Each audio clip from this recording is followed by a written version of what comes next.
ونسلم على رسوله الكريم أما بعد فأعوذ بالله من الشيطان الرجيم بسم الله الرحمن الرحيم إن الله وملائكته يصلون على النبي يا أيها الذين آمنوا صلوا عليه وسلموا تسليما اللهم صل على سيدنا محمد وعلى آل سيدنا محمد وبارك وسلم عليه الصلاة والسلام عليك يا سيدي يا رسول الله وعلى آلك واصحابك يا سيدي يا حبيب اللہ۔ حضرت محترم، رات کو ہم نے 13ویں تراویح میں 16واں پارہ پورا اور 17ویں کا ربع سنا، اس کی اہم مضامین کا خلاصہ سماعت فرما لیجیے۔ سورہ کہف کی آیت نمبر 74 میں بتایا کہ حضرت خضر اور موسیٰ علیہ السلام نے راہ چلتے ہوئے آپ کی ملاقات ایک لڑکے سے ہوئی۔ حضرت خضر نے اس کو قتل کر دیا۔ موسیٰ علیہ السلام نے کہا بے قصور شخص کو آپ نے قتل کیوں کیا، یہ تو برا کام کیا۔ حضرت خضر علیہ السلام نے فرمایا میں نے کہا تھا نا تم میرے ساتھ صبر نہیں کر سکتے۔ تو موسیٰ علیہ السلام نے کہا جی ایک موقع دے دیں، اگر دوبارہ میں نے سوال کیا تو مجھے آپ جدا کر دینا۔ پھر آگے ایک بستی آئی تو بستی والوں سے کھانا مانگا، انہوں نے مہمان نوازی سے انکار کر دیا۔ پھر ان کی ایک دیوار جو گرنے والی تھی، حضرت خضر نے وہ دیوار دوبارہ تعمیر کر دی۔ تو حضرت موسیٰ علیہ السلام نے پھر کہا جی کہ آپ نے ان سے اجرت بھی نہیں لی اور آپ نے فری میں دیوار بنا دی۔ تو حضرت خضر نے فرمایا کہ اب آپ کی اور میری جدائی کا وقت آ گیا ہے، اب میں آپ کو تینوں کاموں کی حکمت بتاتا ہوں۔ فرمایا جو میں نے کشتی کو اس کا پھٹا اکھاڑا اس لیے کہ ظالم بادشاہ تھا اور وہ جو صحیح کشتی ہوتی اس کو چھین لیتا، تو میں نے کہا یہ کشتی غریب بندے کی ہے تو اس کو چھین نہ لیا جائے، اس لیے اس کا پھٹا میں نے اکھاڑ دیا۔ جو بچہ میں نے قتل کیا اس کی پیشانی پہ تھا لکھا ہوا کہ یہ بدبخت ہے، نافرمان ہے، تو اگر وہ زندہ رہتا وہ والدین کو بھی گمراہ کر سکتا تھا، تو میں نے اس بچے کو قتل کر دیا، اللہ ان کو کوئی نیک بچہ دے دے گا۔ اور جو دیوار میں نے بنائی وہ یتیم بچوں کی دیوار تھی، ان کا باپ نیک تھا، تو مجھے اندیشہ ہوا کہ اور اس کے نیچے باپ نے خزانہ رکھا ہوا تھا، جب میرے بچے جوان ہوں گے اپنی ضرورتیں پوری کر لیں گے، تو میں نے دیوار بنا دی تاکہ اگر گر گئی تو لوگ خزانہ ظاہر ہوگا تو لوگ نکال نہ لیں۔ فرمایا یہ وہ کام جو میں نے کی ہے اپنی مرضی سے نہیں کی، یہ رب کے حکم سے کیے۔ آیت نمبر 83 سے 110 تک ذوالقرنین کا ذکر ہے۔ اللہ کریم نے ذوالقرنین کو زمین میں اقتدار عطا کیا، ایک مہم پر نکلے، طلوع آفتاب کی جگہ پہ پہنچے، ایک قوم کو پایا جو جن پر سورج پوری آب و تاب کے ساتھ چمک رہا تھا۔ پھر ایک اور مہم پر نکلے، 2 پہاڑوں کے درمیان پہنچے حضرت ذوالقرنین۔ ان پہاڑوں کے اس پار ایک قوم تھی جو کوئی بات سمجھتی نہیں تھی۔ انہوں نے کہا ذوالقرنین یاجوج ماجوج زمین میں فساد کر رہے ہیں، ہم آپ کو کچھ سامان مہیا کرتے ہیں تو آپ ہمارے اور یاجوج ماجوج کے درمیان دیوار بنا دیں مضبوط، تاکہ وہ ہمارے علاقے میں آ کے ہمیں تکلیف نہ دیں۔ فرمایا ٹھیک ہے تم مجھے افراد مہیا کرو میں تمہیں دیوار بنا دوں گا۔ تو آپ نے بہت مضبوط دیوار بنا دی، تانبا اس میں پگھلا کے، لوہا تانبا پگھلا کے ڈالا تاکہ کوئی اس دیوار کے اوپر چڑھ نہ سکے، اسے توڑ بھی نہ سکے۔ تو ذوالقرنین نے کہا یہ میرے رب کی رحمت سے بنی ہے، میرا کمال نہیں ہے۔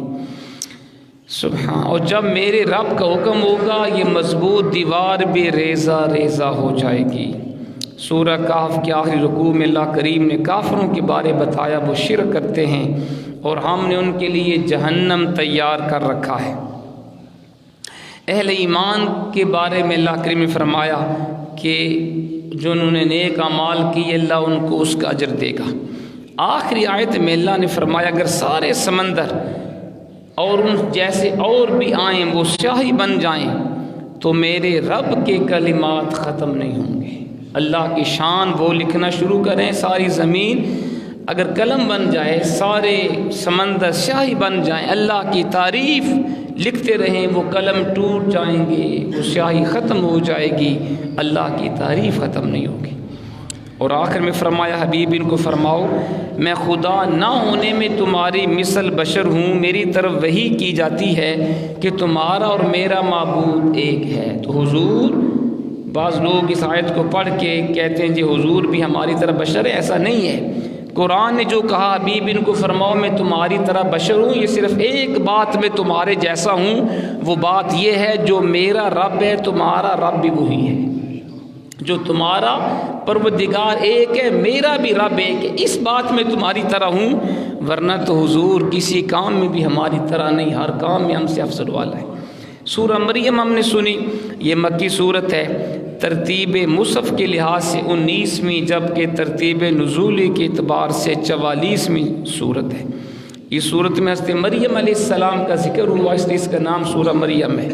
اس صورت میں توحید، حیات بعد الموت کا بیان ہے، حضرت یحییٰ علیہ السلام کی ولادت، حضرت عیسیٰ علیہ السلام کی معجزانہ ولادت، جھولے میں کلام کرنا، حضرت ابراہیم علیہ السلام اور آزر کا آپس میں مناقشہ، حضرت اسحاق کی ولادت کا ذکر ہے۔ سورہ مریم میں اس بات کا بیان ہے، حضرت زکریا علیہ السلام بے اولاد تھے، بڑھاپے کی عمر کو پہنچ چکے تھے، اللہ سے اولاد کی دعا کی جو ان کا اور آل یعقوب کا وارث ہو۔ اللہ نے ان کو بیٹے کی بشارت دی اور نام بھی بتایا، اس کا نام یحییٰ رکھنا۔ اس سے معلوم ہوا کہ پیدائش سے پہلے بچے کا نام رکھا جا سکتا ہے۔ حضرت یحییٰ علیہ السلام کو اللہ تعالیٰ نے بچپن میں ہی نبوت عطا کی اور کتاب دے دی، تو اگر حضرت یحییٰ علیہ السلام پیدائشی نبی تھے تو امام الانبیاء پیدائشی نبی کیوں نہیں ہے؟ حضور کے بارے یہ کہنا کہ 40 سال تک حضور کو پتہ ہی نہیں تھا، 40 سال کے بعد حضور کو نبوت کا پتہ چلا، یہ پرلے درجے کی جہالت ہے۔ اور پھر حضرت یحییٰ کے اوصاف بھی قرآن نے بیان کی، وہ پاکیزہ متقی تھے، ماں باپ کے ساتھ نیکی کرنے والے تھے، سرکش نہیں تھے، ان پر سلام ہو جب وہ پیدا ہوئے اور جب ان کی وفات ہوگی، جب قیامت کے دن ان کو اٹھایا جائے گا اس کے اوپر سلام ہو۔ اس سے معلوم ہوا نبی کی ولادت کے دن ان پر سلام بھیجنا سنت الہی ہے۔ تو حضور کی آمد کے موقع پہ یا نبی سلام علیکہ پڑھنا یا مصطفیٰ جان رحمت پہ لاکھوں سلام پڑھنا، یہ اللہ کی سنت ہے، نبی کی پیدائش پہ ان کے اوپر سلام بھیجنا۔ اس کے بعد حضرت مریم کا ذکر ہے، وہ گھر والوں سے دور چلی گئیں اور باپردہ جگہ کو اختیار کیا، پھر فرشتہ بشری شکل میں حضرت مریم کے پاس آیا، ان کو بیٹے کی خوشخبری سنائی، تو انہوں نے کہا میرے یہاں بچہ کیسے پیدا ہوگا، مجھے تو کسی بشر نے چھوا بھی نہیں ہے۔ فرشتے نے کہا اللہ جو چاہے وہ فرما سکتا ہے۔ پھر جب حمل ٹھہرا، جب بچے کی ولادت کا وقت قریب آیا تو آپ باہر چلی گئیں، جنگل میں کھجور کے درخت کے پاس پناہ لی اور کہا کاش آج میں زندہ نہ ہوتی، مر گئی ہوتی، کیونکہ لوگ پوچھیں گے یہ بچہ باپ کے بغیر کیسے پیدا ہوا، کیا جواب دوں گی۔ اللہ کریم نے تسلی دی، فرمایا مریم پریشان نہیں ہونا۔ تو اسی جنگل میں حضرت عیسیٰ علیہ السلام کی ولادت ہوئی، اب کھانے پینے کا سامان بھی نہیں ہے، اللہ نے فرمایا پریشان نہیں ہونا، اس سوکھے ہوئے درخت کو، کھجور کے درخت کو ہلاؤ، اس کو ہرا بھرا کرنا، کھجوریں نکالنا ہمارا کام ہے۔ تو آپ نے اس درخت کو ہلایا، اس درخت سے جو سوکھا ہوا تھا ہرا بھرا ہوا اور تر و تازہ کھجوریں گریں اور پانی کا چشمہ بھی پاس تھا، آپ وہ پانی پیتی رہیں، کھجوریں کھا کے خدا کا شکر کرتی رہیں، اور پھر اپنے بیٹے کو لے کر قوم کے پاس آئیں تو قوم نے کہا مریم تو بھی نیک تھی، تیرا ماں باپ بھی اچھا تھا، یہ بچہ کہاں سے آ گیا؟ تیرا ماں بچہ تھا لیکن تم نے بدکاری کی ہے کہ یہ بچہ آ گیا شادی کے بغیر۔ تو آپ نے حکم خدا بندی سے فرمایا اس بچے سے پوچھ لو کہاں سے آیا ہے۔ کہا کیا پوچھیں بچے سے جو ابھی چند گھنٹوں کا بچہ، وہ کیا بتائے گا وہ کہاں سے آیا؟ تو قرآن کہتا ہے حضرت عیسیٰ علیہ السلام پنگھوڑے میں بول پڑے، قال انی عبد اللہ، میری ماں کے اوپر اعتراض کرنے والوں سنو، میں اللہ کا بندہ ہوں، آتانی الکتاب وجعلنی نبیا، میں خالی ہاتھ نہیں آیا، رب نے مجھے کتاب دے کے بھیجا ہے اور نبی بنا کے بھیجا ہے۔ تو آپ پیدائشی طور پہ اعلان کر رہے ہیں کہ اللہ نے مجھے کتاب دی ہے، اللہ نے مجھے نبی بنایا ہے۔ تو عیسیٰ علیہ السلام تو پیدائشی طور پہ جانے اللہ نے ان کو کتاب بھی دی، نبی بھی بنایا، اور جو عیسیٰ کا بھی نبی ہے، جو امام الانبیاء، ان کے بارے کہنا کہ حضور کو 40 سال تک پتہ ہی نہیں تھا کہ مجھے نبوت بھی عطا ہونی ہے، یہ کم علمی کی دلیل ہے۔ ذات محترم، یہ پورا واقعہ ہے۔ اور پھر آیت نمبر 41 میں ایک مرتبہ پھر حضرت ابراہیم علیہ السلام کا ذکر ہے کہ آپ نے اپنی عرفی باپ یعنی اپنے چچا آزر کو کہا تھا کہ بتوں کی پوجا چھوڑو، اے خدا کو مانو۔ تو چچا چونکہ بت پرست تھا آزر، تو اس نے کہا کہ ابراہیم باز آ جا، ہمارے خداؤں کو برا نہ کہو ورنہ میں تمہیں سنگسار کر دوں گا۔ فرمایا جب تک میرے رب نے منع نہ کیا میں تمہارے لیے بخشش کی دعا کرتا رہوں گا۔ اور پھر اللہ کریم نے آپ کو اسحاق بیٹے یعقوب پوتے کی بشارت دی۔ آیت نمبر 51 تا 58 میں مختلف انبیاء کرام کا ذکر ہے۔ حضرت موسیٰ علیہ السلام کو برگزیدہ رسول نبی، اللہ کا رازدار کہا گیا۔ حضرت ہارون کی نبوت کا بیان ہوا۔ اسماعیل علیہ السلام کے بارے قرآن نے بتایا، وہ وعدے کے سچے تھے، نماز زکوٰۃ کا حکم دینے والے تھے، اللہ کے پسندیدہ نبی تھے۔ حضرت ادریس علیہ السلام کو قرآن نے سچا کہا، نبی کہا، اور فرمایا ہم نے بلند جگہ پہ ان کو اٹھا لیا۔ اور آیت نمبر 59 میں اللہ کے فرمانبردار سرکش بندوں کے حوالے آخرت کو بیان کیا گیا۔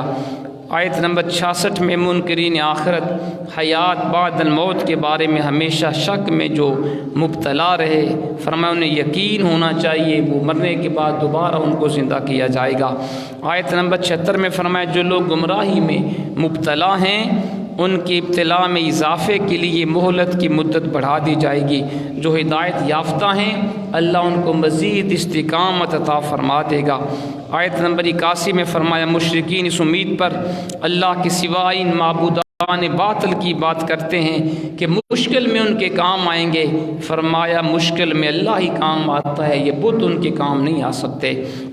آیت نمبر 88 میں فرمایا کفار نے اللہ کی طرف اولاد کی نسبت کر کے بہت خطرناک بات کی ہے، یہ اتنی بڑی بات ہے اللہ کی طرف بیٹیوں کی نسبت کرنا، اس سے آسمان پھٹ جائے، زمین شک ہو جائے، پہاڑ ریزہ ریزہ ہو جائیں۔ آیت نمبر 97 میں فرمایا جو لوگ ایمان لائے نیک کام کیے ان قریب اللہ لوگوں کے دلوں میں اپنے اولیاء کی محبت پیدا فرما دے گا۔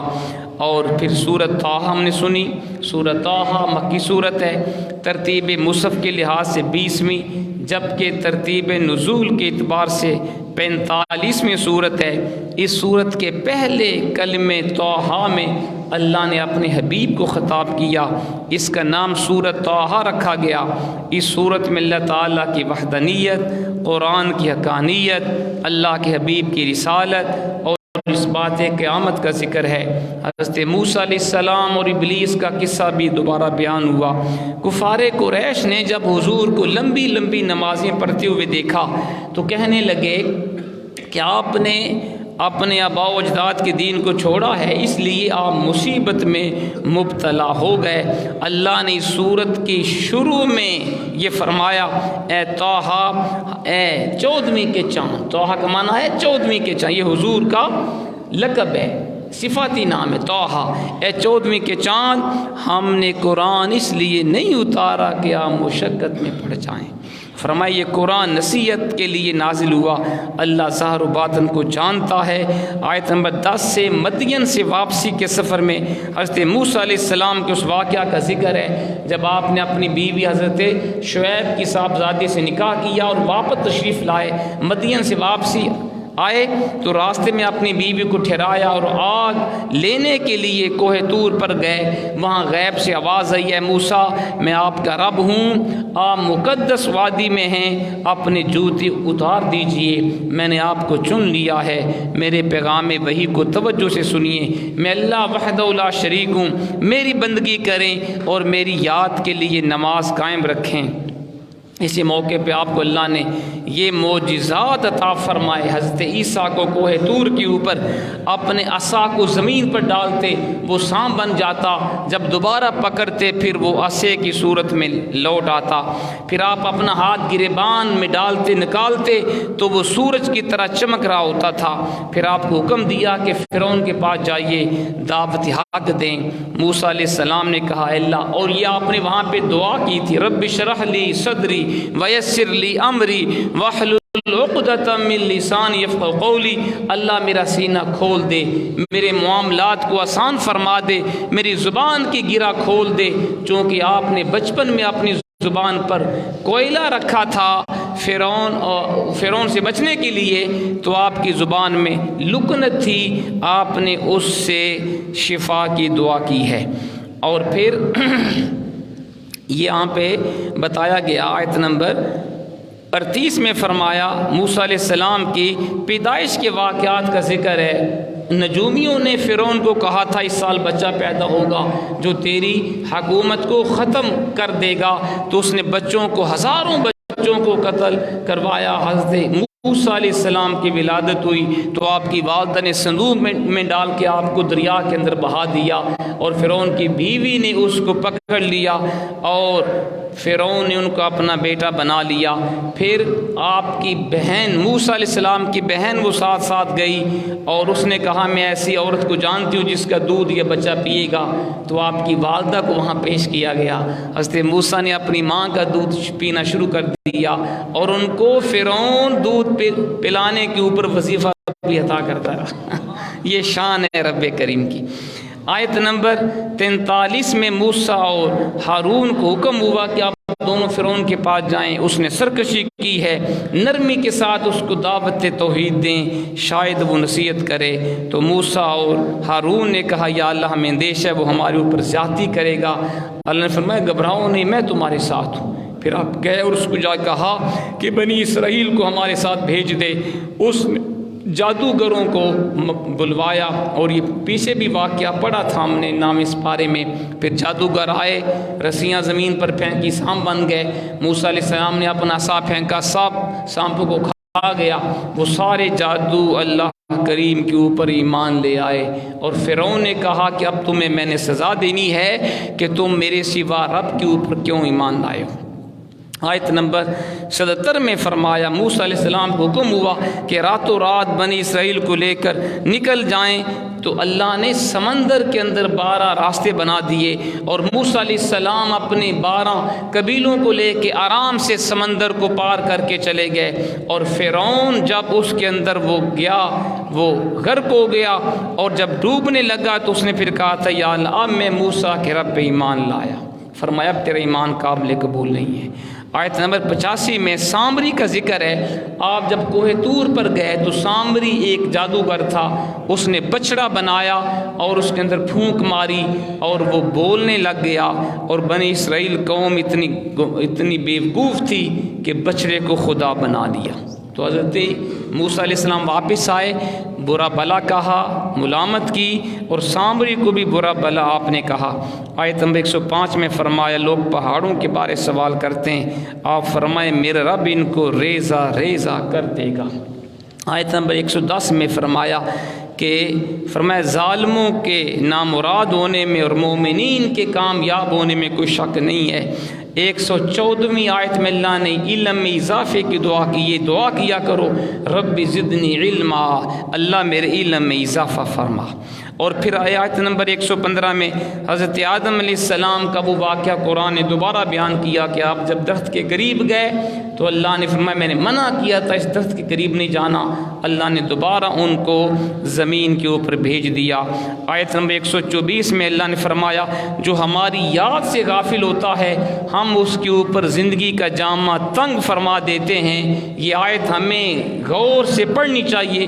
آج جو ہم طرح طرح کے مسائل کا شکار ہیں، بے روزگاری، مہنگائی، بدامنی، قتل و غارت، افلاس، بھوک، قرآن بیان کرتا ہے جو قوم میرے ذکر سے دور ہوتی ہے، میرے فرامین کے خلاف چلتی ہے، ہم زندگی کا جامہ ان کے اوپر تنگ فرما دیتے ہیں۔